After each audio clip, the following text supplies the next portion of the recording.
Hi, Dr. Ariane from the Movement Paradigm. Do you suffer from GERD or acid reflux and you're trying to figure out how to manage your condition? Of course, there are many factors that go into this, but today we're going to focus on a vagus nerve hack that you can do to the gastroesophageal junction that can really help relieve symptoms.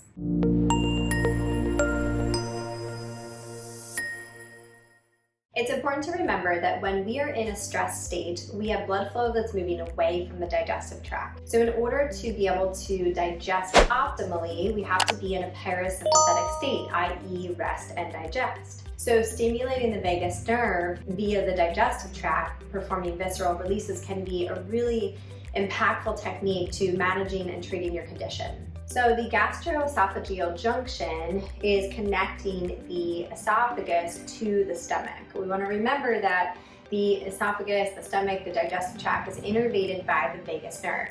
So this specific junction is regulating the food and fluid that is moving from the esophagus to the stomach. So very important function, because this is one of the things that can contribute to acid reflux. Now, from an anatomical perspective, we also want to remember that the esophagus is passing right through the diaphragm.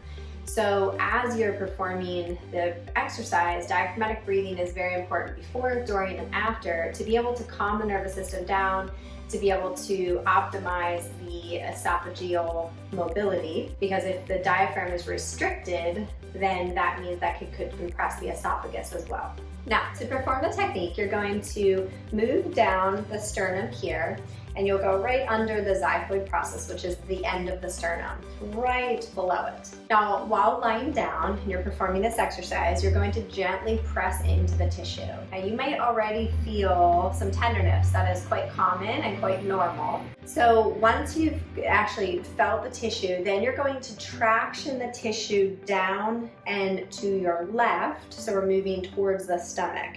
So you're tractioning down and then towards the stomach. Once you're there, you're going to perform your diaphragmatic breathing. So you're inhaling, and as you inhale, you're creating this resistance against the tissue. So just a little bit, not aggressive, but always intentional. So as you're inhaling, creating a little resistance, and then as you exhale, move down and out, tractioning the tissue more. So you're going to perform this until you feel a release, until the tissue begins to feel more relaxed. You might also have another response in your nervous system, such as a sigh or swallow or yawn. However, you will feel the tissue relax. Perhaps it doesn't feel as tender. And those are all positive signs that you're performing the technique properly. Now, when you're doing this, you want to perform it in between meals. So you don't want to do it immediately before a meal. You don't want to do it immediately after a meal. You want to try to have this between meals so that there's nothing that could be negatively influenced via eating. So when you're performing the exercise, you could do this before bed, perhaps. You could do it, which is often a time where you might have increased symptoms. So you could perform it in the morning, perhaps before you eat, but just away from your meals. And you do want to make sure that you're ruling in and out other conditions. Make sure you speak to a medical provider if you are dealing with a chronic condition. And also, of course, make sure that this is an appropriate technique for you. Always gentle and intentional, never aggressive.